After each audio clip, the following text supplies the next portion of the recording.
Dennis Banks. I'm with the American Indian Movement. I'm also a member of the Leech Lake Band, Ojibwe tribe. And I'm here to attend the Frozen River Film Festival of 2011. This is January 29, 2011. Good day to live.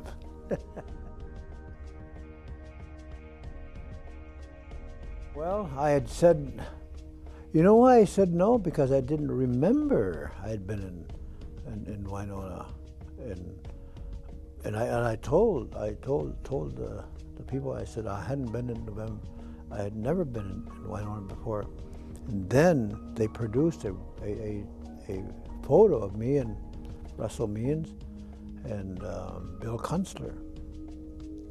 We were speaking at Winona State University back in 1974, so 37 years ago.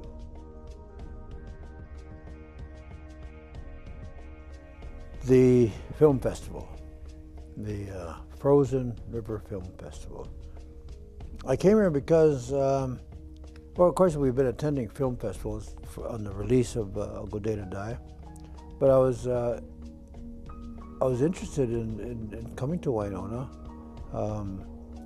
because it's in my home state, but it sounded like I'd never been there before, and I wanted to come here and see what Winona was about. So that's why I came.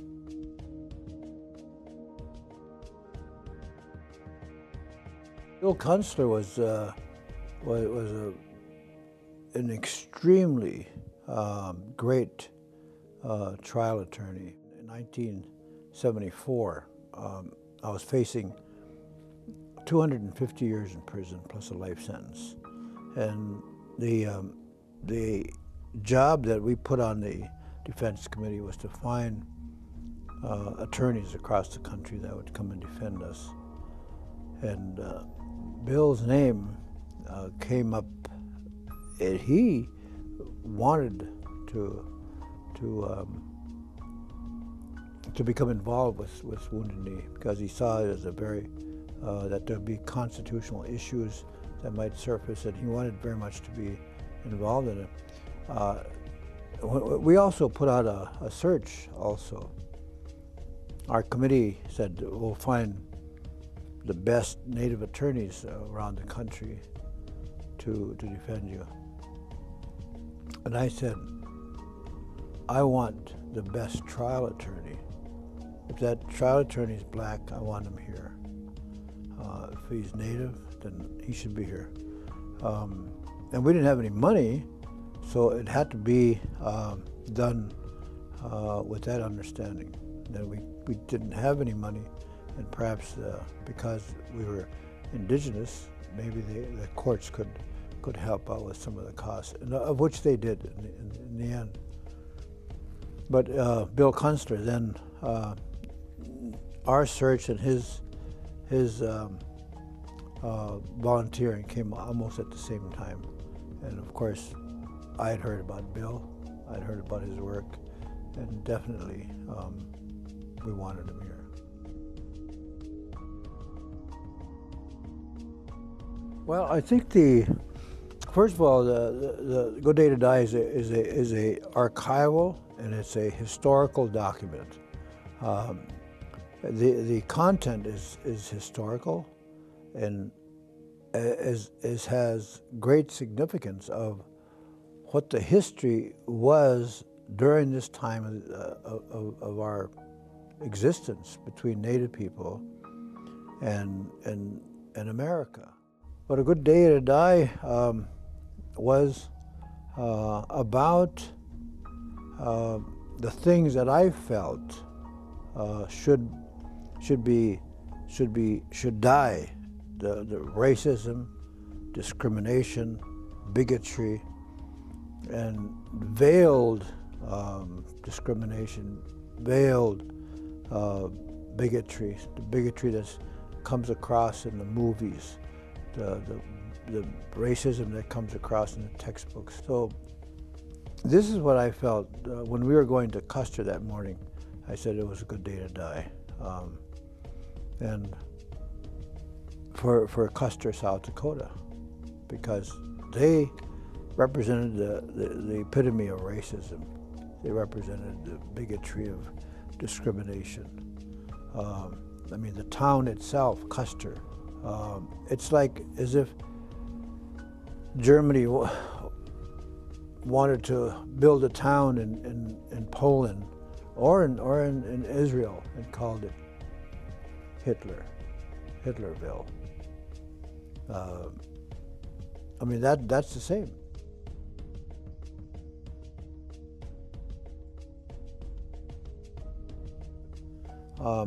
And basically, yes, it is about Dennis Banks and the rise of the American Indian movement, but it's about other issues as well.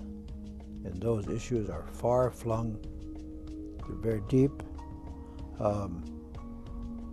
and the conquest of America,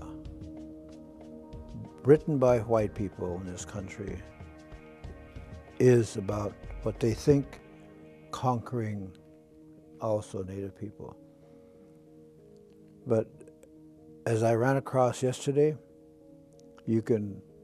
I seen on the board that they can conquer you politically, they can conquer you militarily, but if there's also a spiritual conquest, and if spiritual conquest is not achieved, then they will never, ever conquer those people, any people.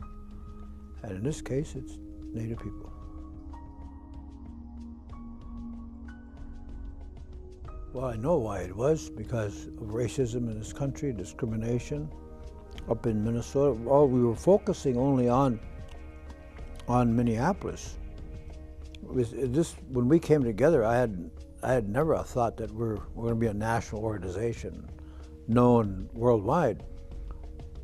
We wanted to stop the police brutality because most of us sitting in that room had been before the police. We'd been beaten, including myself. And we were living in slum homes, slum housing, the tenement buildings where everybody's on welfare, and we couldn't get out, or we couldn't break out of the slum districts. This is where we were forced to live in. We couldn't rent big homes. We couldn't rent homes that were in the white neighborhoods. And employment. We had high school graduates, we had college graduates who were janitors. They were sweeping the streets. There's nothing wrong with sweeping the streets. There's nothing wrong with being a janitor. But when the qualifications are that they could manage a company, that they graduated with MBAs, they're graduate with masters in education, and they couldn't get jobs teaching. So they were probably being a janitor for the school. I mean, that was as close as they were being to this, they're in their field.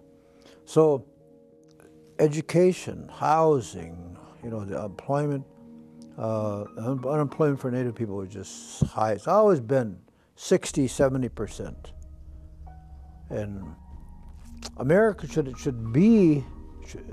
America really doesn't understand what unemployment really is. When it says it's 9% unemployed and there's a goddamn economic crisis going on, and they're crying around, and that the economy is got 8%, 9%, 10% unemployment. That's nothing.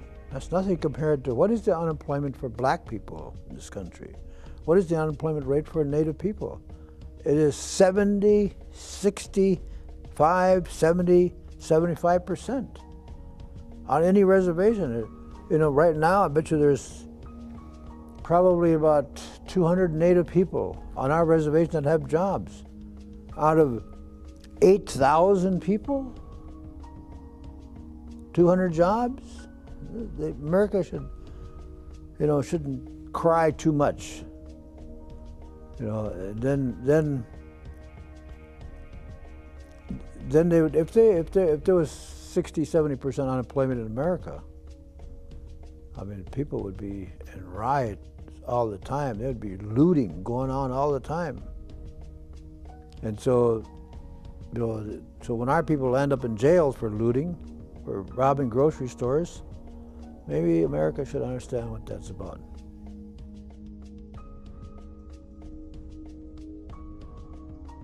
Well, I don't think things have gotten better. I think the attitude of people have changed a lot. I mean, even the young white people who I know, that their attitudes have changed dramatically from, say, the white counterparts who are my age, still filled with bigotry and racism.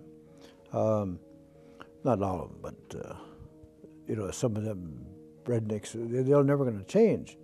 But what's the difference between what happened 150 years ago when Little Crow and them starving, and the chief says, "Hey, I got to feed my people," and they busted into the warehouse filled with grain and food, and they went, and that's what they did.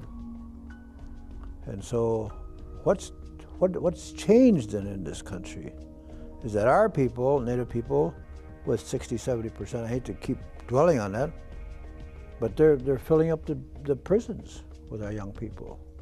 So still, nothing has changed in terms of relative what happened 150 years ago with Little Crow and his band.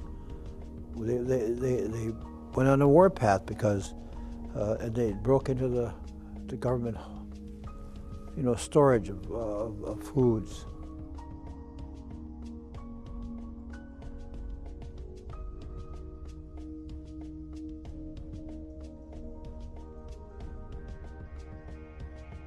It's good in the sense that we will tell a story how we want to tell it. It might bend the other way as well too. Is that Native people will just start telling stories of what you'll only hear then just a point of view from Native people.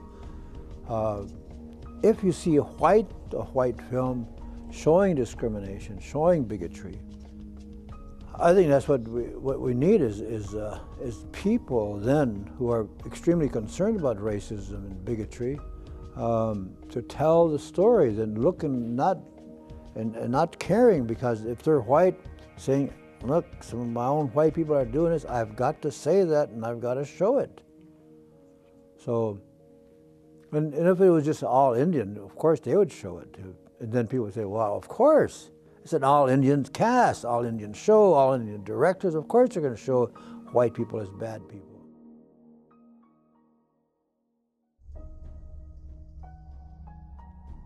I think the debate will start, of course. I think we need films that are going to cause a lot of thinking, not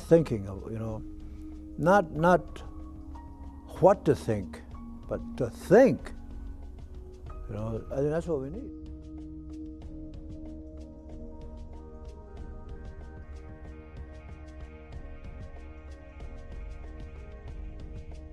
They're starving, absolutely starving for information. It just happened, as Dave and Lynn know, that our film was on the East, and all of a sudden we're getting calls from Harvard and Yale.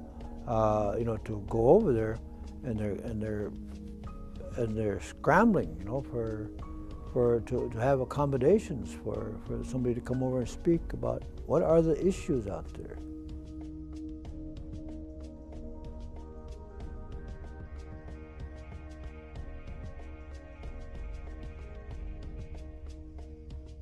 Well, I'm still getting letters from young kids from Harvard and Yale. What can we do this summer? Can we go out there? Is there gardens? You talked about people with backyard gardens. Can we go help somebody? Can we do these things like that?